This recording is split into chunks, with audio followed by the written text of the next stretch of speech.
gonna do a fun lemon scented soap today. And this is more of like a lemon bar, lemon cookie type scent versus like a sharp lemon. I want to do the Ebru design, which I've done before. It's really one of my favorite designs to do now. So I will be using this to make the design. I'm gonna be using my slab mold with this. And let's go ahead and go over the fragrances and colors real quick, and then I will clean up to put everything away. So I got my oils all warmed up. My lye solution is cooled down. I have these little squeeze bottles because what I'm gonna do is I'm going to pour I'll pour some plain batter into each one of these with, there's a little bit of sweet almond oil and the mica in there.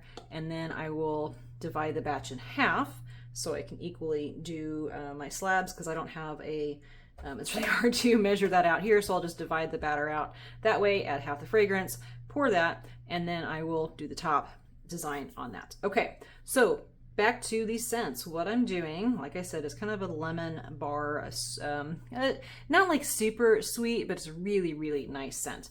And I'm going to be doing the lemon bar. This is from Brambleberry. The label is, they don't have the best labels, but lemon bar from them is very well behaved, does discolor to a tan. Sweet Meyer lemon, this one may cause me issues. It does, let's see, discolors to tan. However, it does state that it can accelerate and can rice.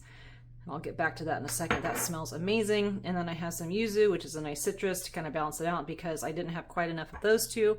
So I'm adding a little bit. There's only like less than half a ounce of this one and this one. So I've got a little bit of yuzu, which is a little bit more citrus, and then a vanilla, because I want it to smell more like that lemon bar. So added just less than half an ounce of the Vanilla Select, again from Brambleberry, and that one does discolor to a dark brown. So I think the color will be kind of a medium tan.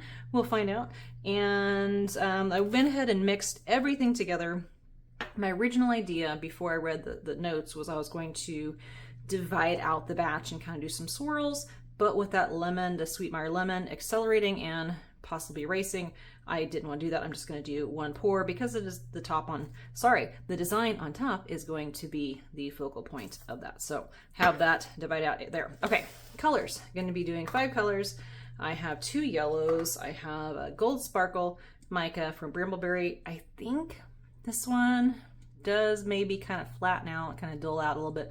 We'll find out. Their King's Gold does not work well in cold process, but I think this one does behave better. I have Banana Boat Yellow from Wholesale Supplies Plus, and then I have a Super Pearly White Brambleberry Apple Moss Green. This is one of my favorite greens. It's so beautiful.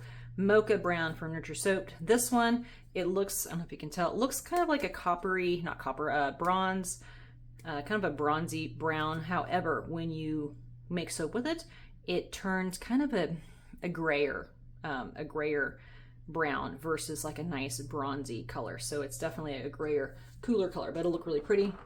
One thing with these two I do not like to use in a batch that I'm going to be cutting like a loaf, like a loaf of bread, because these have the tendency to cause some streaking in it, but it works really good with this type of surface design or as a mica in oil blend. So, okay, I think I talked really fast there. One more thing to talk about before I get going.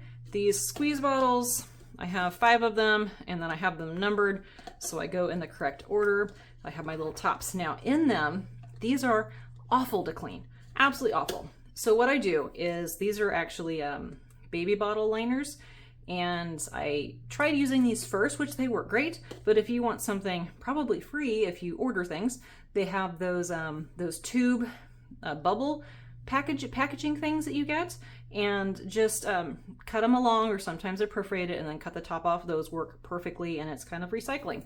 So yeah, I've got these set up, makes it so much easier to clean up. I just pull these out, the bottoms are clean. These you still have to clean, which is a bear, but you know, it is what it is. So I'm gonna pause it, get rid of all the extra stuff, and then come back with my oils and lye and get ready to make the soap.